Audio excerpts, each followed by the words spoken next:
Salut à tous et bienvenue dans cette nouvelle vidéo.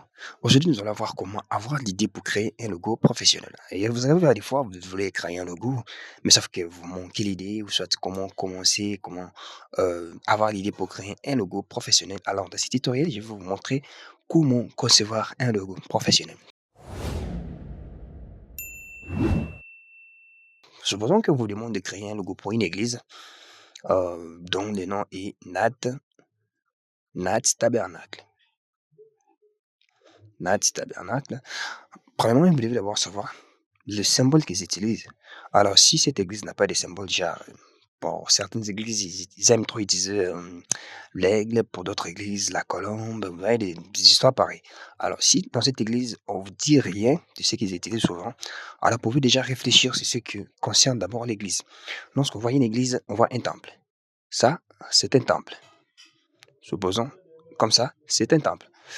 Alors, à part les temples, l'église aime trop aussi utiliser la croix. Ceci représente la croix de Jésus. Donc, je peux écrire temple, ça, c'est le temple, et le deuxième ici, c'est la croix de Jésus. La croix de Jésus. La croix de Jésus-Christ. Ouais. Et troisièmement, on peut voir la Bible. On peut mettre la Bible comme ça. Et la Bible. Alors, commençons d'abord par récolter ces éléments. On peut maintenant se référer parmi ces éléments ici pour créer un logo d'une église. Alors, ici, j'ai déjà les temples, j'ai la croix de Jésus et j'ai la Bible. Ça, c'est 3. Bible. Maintenant, comment créer un logo à partir de ces éléments ici? Si vous voulez créer un logo tout en sautant cette étape ici, vous aurez toujours des difficultés et vous pouvez recommencer même 1000 fois. Alors, si vous avez déjà conçu votre modèle comme ça, et vous pouvez directement les faire avec n'importe quel logiciel et ça peut te prendre beaucoup de temps. Alors, ici, je peux commencer d'abord par choisir la Bible. Là, maintenant, c'est la réalisation là où je vais mettre. Donc, je commence d'abord par choisir la Bible. Je peux mettre une Bible, comme ça. Bon, ça, je peux les dupliquer, je peux les mettre encore ici. Voilà. Bon, dans cette Bible, je peux mettre le temple à l'intérieur. Donc, je mets les temples. Je peux mettre les temples, comme ça. Voilà. Ça, c'est le temple.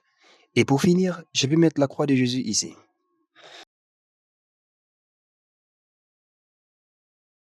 Bon, donc le nom de l'église, c'est Nat Tabernacle. Nat Tabernacle. Voilà. Maintenant, après avoir récolté les données, genre, vous avez pris la Bible, vous avez pris les temples, vous avez pris la croix de Jésus pour créer un logo d'une église quelconque. Ici, vous devez encore voir quel genre de police que vous allez utiliser. Ici, bon, moi, je vais utiliser Fidena. Je vais utiliser la police Fidena. Alors, si vous n'avez pas cette police, parmi mes tutoriels, j'ai expliqué comment télécharger et installer une police de caractère. Et surtout, je vous laisse le lien sur la description pour voir et télécharger votre police. Donc, ici, je vais utiliser Fidena. Et la couleur que je vais utiliser là, ça, c'est les fontes.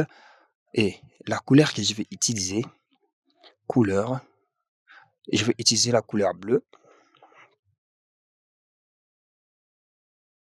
et la couleur orange. Maintenant, ici, j'ai récolté mes données. Je sais bien que chaque partie aura sa couleur et la Bible aura la couleur bleue. La Bible aura la couleur bleue. Euh, le temple aura la couleur orange. Le temple aura la couleur orange. Et les noms, je peux mettre la couleur bleue. La couleur bleue, ici, bon, ici je vais mettre la couleur bleue ou orange. Donc, ici, je choisis des couleurs et je vais voir selon le rendu quelle couleur que je vais utiliser. Bon, déjà, en faisant ça, vous pouvez avoir déjà l'idée parfaite pour créer votre logo. Ici, c'est juste d'abord pour avoir l'idée. Alors, si vous avez fait ça et lorsque vous allez se lancer, par exemple sur Photoshop ou Illustrator, pour concevoir ces logos, on verra que vous n'aurez pas de difficultés pour les faire. Voilà, ici, je vous ai montré maintenant comment avoir l'idée pour concevoir un logo. Je commence d'abord par prendre les temples, la Bible, ainsi que la croix de Jésus. Alors, en prenant tous ces éléments ici, j'ai conçu mon logo. Alors, dans les prochains tutoriels, je vais vous montrer maintenant comment les dessiner sur Illustrator. Alors, restez focus. Si vous n'êtes pas encore abonné, abonnez-vous aussi à Ras Design et on se retrouve dans les tutos prochains pour voir maintenant comment créer ces logos sur Illustrator. Merci beaucoup.